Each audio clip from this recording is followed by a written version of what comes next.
Pairing a Conexis L1 smart door lock with a Yale Smart Home Alarm. Unlock and open your door. Remove the battery cover. Take out the batteries. Remove the radio cover. Insert a Yale module. Reinsert the batteries.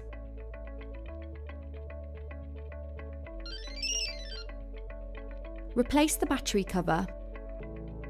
On the alarm hub, hold the pairing button for 5 seconds. Press R on the Conexis lock 3 times within 1.5 seconds.